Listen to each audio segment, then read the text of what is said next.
Bonjour, je vous propose aujourd'hui de jeter un petit coup d'œil dans Panzer Nord-Africa.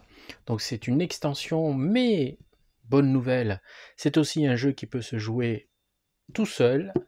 Il est indépendant, il fait partie de la série donc des jeux Panzer que vous connaissez si vous êtes habitué de la chaîne, puisque c'est une série que j'aime suivre et que je pratique.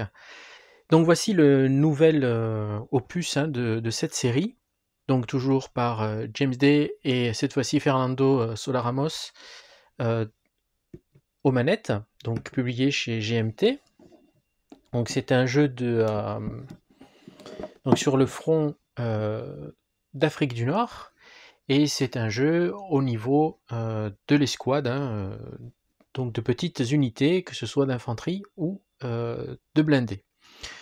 Donc on nous dit qu'il y a une grande jouabilité en solitaire, c'est ce qui m'intéresse. Et oui, parce que dans ce jeu, eh bien, on retrouve la règle en solitaire qui était apparue dans l'extension numéro 4, la France, donc 1940.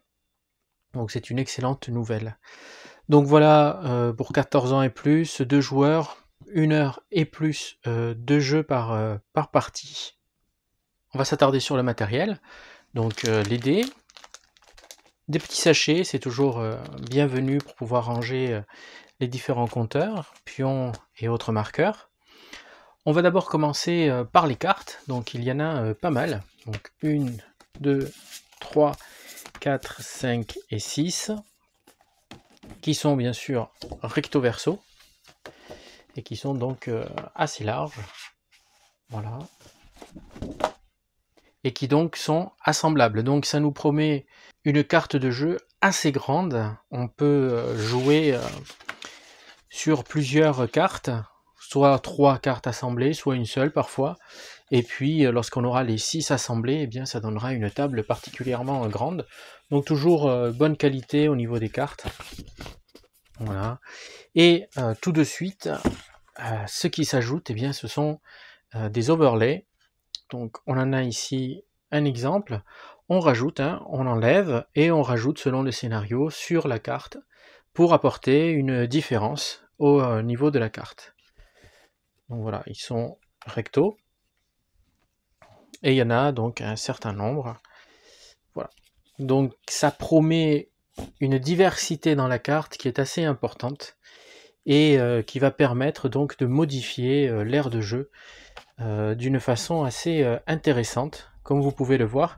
Donc de nouveaux terrains qui apportent quelque chose en plus au niveau de la stratégie à adopter. Voilà pour les cartes et les overlays. On s'intéresse maintenant aux planches de marqueurs et de pions. Donc ici vous avez la première d'entre elles. Donc les forces italiennes. Voilà. Donc, vous pouvez voir, c'est vraiment toujours d'une très bonne qualité. On a ensuite les Britanniques.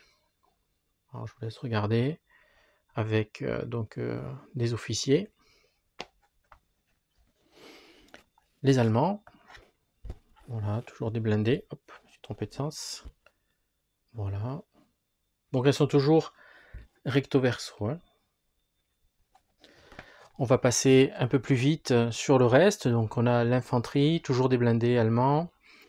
On a de l'infanterie. Alors c'est assez petit, je vais essayer de... Voilà. Les compteurs habituels pour pouvoir jouer recto verso. Alors, vous voyez qu'il y en a quand même un sacré nombre. Voilà.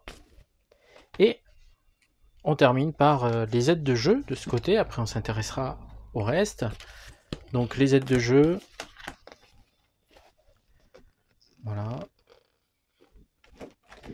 Les diverses tables et tableaux dont on a besoin pour jouer. Donc en nombre assez conséquent. Enfin, on en a 2. Voilà. Et les autres aides de jeu, les tables déportées, afin de suivre donc les tours et les cartes explicatives donc sur les petites cartes que vous avez là, qui sont les cartes d'unité. Voilà. Et on va s'intéresser à ces cartes-là maintenant. Les cartes d'unité. Donc, toujours la même chose, ce sont des cartes assez épaisses qui retracent toutes les données dont on a besoin pour pouvoir jouer. Et elles sont recto verso, voilà, puisqu'il y a plusieurs véhicules. Donc là, on est donc sur des véhicules blindés et des anti-tanks. Mais vous avez, donc voilà, vous avez aussi, donc là c'était les Allemands, là on a les Italiens, on a les blindés, voilà, britanniques, encore des Allemands. Et là vous avez par exemple, voilà, une escouade, là un mortier, voilà. Ici vous avez la carte dédiée donc à cette escouade. Voilà, et ensuite vous avez donc des blindés. Ensuite, eh bien, les règles. Comme vous voyez, il y a pas mal de livrets. Il y en a donc 6. Ils ont préféré découper tout ça en plusieurs livrets. Donc on a d'abord ici le manuel qui nous montre les ordres de bataille. Alors moi j'aime bien, c'est quelque chose, je passe du temps à les lire. J'aime bien savoir quel est l'ordre de bataille. Donc voilà, historique, il s'en rapproche le plus. Voilà, donc peu d'intérêt pour ceux qui veulent jouer le plus rapidement possible. Vous avez les règles de base, donc comme toujours les règles de base sont très courtes, et puis vous avez ensuite les règles donc avancées. Donc les règles de base vont jusqu'ici. Donc voilà, vous avez 21 pages de règles, donc ça va très très vite, et ce sont les mêmes que celles des précédents volumes. Et ensuite les règles avancées, pareil, ce sont les mêmes, quelques changements au niveau des terrains, mais très peu. Ensuite vous avez les règles optionnelles. Alors là les règles optionnelles apportent vraiment une profondeur supplémentaire au jeu, vraiment différent, le mode de jeu avec les règles de base tout à fait simple, tout à fait abordable pour tout le monde, que ce soit un grand débutant ou juste quelqu'un qui est déjà chevronné mais qui veut passer le moins de temps possible à jouer. Les règles avancées apportent une dimension supplémentaire, mais alors là, les règles optionnelles, on est dans le pointilleux. Voilà, avec donc toutes ces règles. Alors on n'est pas obligé de les utiliser toutes en même temps, hein. Les scénarios vont vous en proposer. Donc voilà 2 livrets de scénarios, donc ça vous propose pas mal de scénarios. Vous allez avoir pas mal d'heures de jeu devant vous. Donc pour ceux qui ne connaissent pas, hein, le scénario est toujours présenté de cette façon, avec donc les indications nécessaires, et vous avez ensuite l'ordre de bataille détaillé, afin de pouvoir vite le mettre en place et rechercher les pions marqueurs adéquats. Donc ici par exemple, là, on utilise 3 cartes hein, que l'on va assembler. On a ici les conditions spéciales du scénario, on a là le dressage de la carte, et là les conditions de victoire. On vous propose ici soit de jouer avec la règle de base pour tous les scénarios, et puis vous pouvez ajouter les règles spéciales qui sont spécifiées ici, ce qui permet pour quelqu'un qui débute, même avec celui-là, pas besoin de débuter avec le premier. Vous avez des scénarios d'introduction qui vous permettent petit à petit de vous glisser dans le jeu, et ça c'est vraiment très très bien. Alors il y a des scénarios en solitaire, mais d'abord, et avant d'y arriver, celui-ci, le playbook. Alors le playbook vous présente généralement les changements ou les spécialités de l'extension. Donc ici il n'y en a pas beaucoup, hein, il n'y a presque rien au niveau des changements. On a l'explication des scénarios, hein, comment les mettre en place, qu'est-ce qu'il faut, à quoi il faut veiller pour que ça se passe bien. Et puis vous avez donc les règles en solitaire qui commencent ici à la page donc 10 et qui s'achève. Voilà, vous avez les notes d'intention, hein, j'ai oublié, il y a une biographie et voilà les notes d'intention. Et puis une explication pourquoi il n'y a pas de tir simultané, mais bien dans une séquence à toi à moi. Voilà. Voilà, ça c'est les règles, enfin les notes, pardon, des designers. Et puis les différentes tables. Et donc voilà, les règles en solitaire s'achèvent là, à la page 23. J'ai pas encore essayé les règles en solitaire de ce nouveau opus Panzer. Je me suis essayé à celle de 1940, de l'extension numéro 4. Elle fonctionne bien. J'ai eu un peu de mal au début parce que c'est vraiment une procédure à suivre. Mais une fois qu'elle est rodée, eh bien, elle fonctionne bien. Alors, quels sont ces scénarios en solitaire qu'on nous propose? Pour débuter, hein, moi je recommande le 63 et le 52. Après, vous avez le 48, le 69 et le 75 qui sont beaucoup plus grands. Après, vous avez des scénarios de base que l'on peut jouer qui sont vraiment très petits, comme le 77 ou le 78. Alors plutôt que de donner des chiffres, et je vais vous les montrer. On va commencer par les scénarios de base si vous voulez vous essayez. Vous prenez par exemple le 77.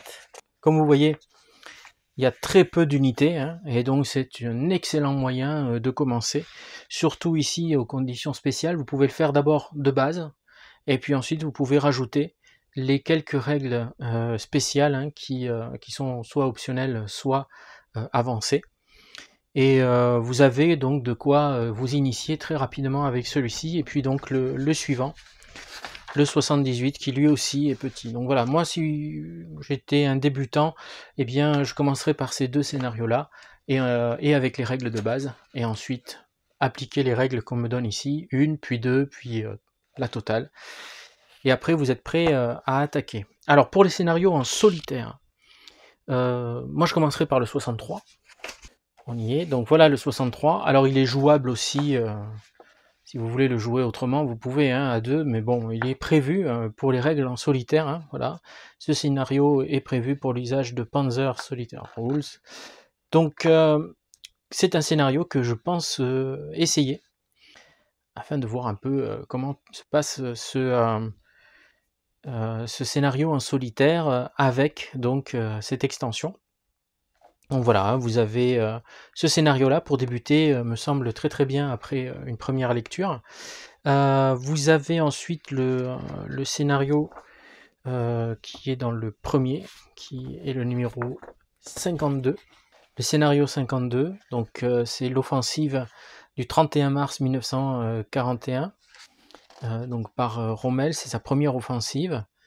Donc voilà, là on a quelque chose d'un peu plus fouillé, d'un peu plus grand, on a l'aviation.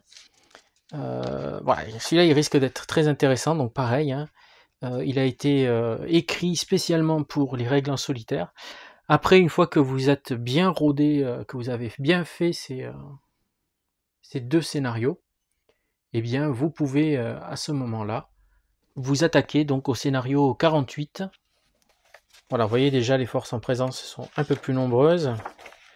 Donc sur 3 cartes. Donc il y a celui-ci. Vous avez ensuite le 69 qui je crois est là. Voilà, déjà on commence à toucher du doigt les grandes cartes, puisque ici on a 4 cartes, donc ça commence à prendre de l'ampleur.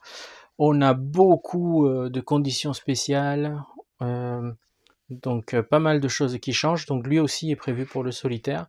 Et voilà, les forces en présence commencent à prendre de l'ampleur. Comme vous pouvez le voir, il y en a quand même pas mal. Et enfin, un dernier, c'est le 75, c'est le dernier. Si une fois que vous êtes vraiment au point, vous pouvez vous lancer dedans. À sa lecture, il m'a paru assez ardu. Donc il faut être vraiment rodé pour être fluide. Voilà, c'est celui-ci. Donc c'est le 2 novembre 1942, c'est l'opération Supercharge. Donc à El Alamein, pardon. Donc le second El Alamein. Donc voilà, vous avez les différentes voilà. Vous en avez les différentes troupes engagées à ce moment-là. Donc lui, je le laisserai pour la fin, parce qu'il a l'air assez ardu. Pour résumer, si vous n'avez jamais joué à la série Panzer, si vous avez envie d'essayer, Ici, c'est un bon compromis. Si les autres ne sont pas encore disponibles, si vous ne pouvez pas les trouver, celui-ci cumule pour moi plusieurs choses positives. D'abord, il se suffit à lui-même. Ensuite, il a les règles solitaires qui sont dedans et il y a quand même pas mal de scénarios en solitaire.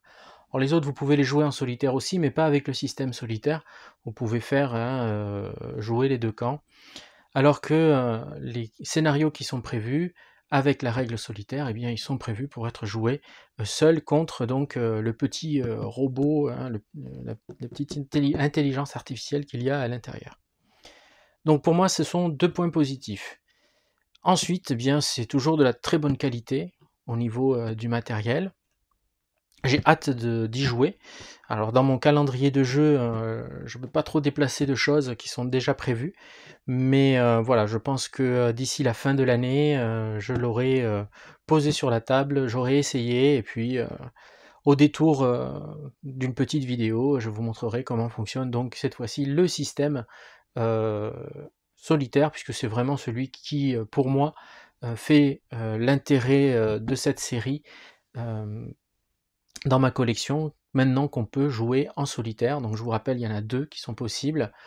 Panzer extension numéro 4 1940, hein, France 1940, mais pour jouer à cette extension de 1940, il vous faut le jeu de base, alors que ici, vous n'avez besoin que de ce jeu-là, pas besoin du reste.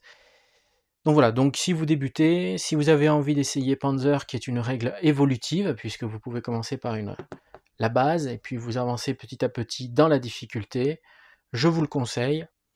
Par contre, si vous aimez comment dire, des jeux qui soient un peu plus difficiles, bon, je vous conseille toujours les mêmes, hein, c'est-à-dire Advanced Squad Leader, hein, ASL, en commençant par le Starter Kit où vous avez vraiment quelque chose de très très pointu, mais c'est différent.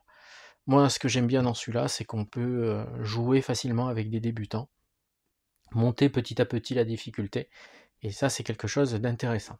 Mon petit regret, c'est qu'il n'y ait pas de troupes françaises à l'intérieur, mais bon. Donc voilà, il n'y a pas non plus, puisque c'est à la fin 1942, hein, donc à moitié 1940, fin 1942.